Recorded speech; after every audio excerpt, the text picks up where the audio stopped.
קוראים לי סמדר מורג, אני בת 55, נשואה ליגאל, יש לנו ביחד 2 ילדים. עליתי לארץ לפני 14 שנה מהולנד, מאמסטרדם. אני שחקנית, זמרת וגם סטנדאפיסטית.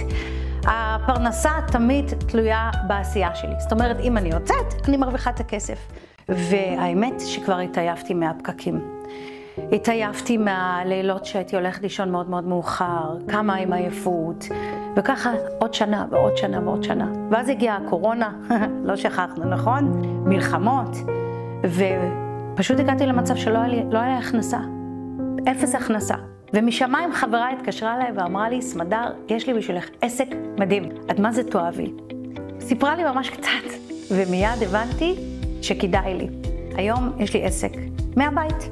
אני עובדת מהבית מתי שאני רוצה, איך שנוח לי, והיום העסק הזה מפרנס את הבית. את רוצה לדעת יותר? תפני לזאת שהפנתה אותך לסרטון הזה, והיא תיתן לך יותר פרטים. בהצלחה.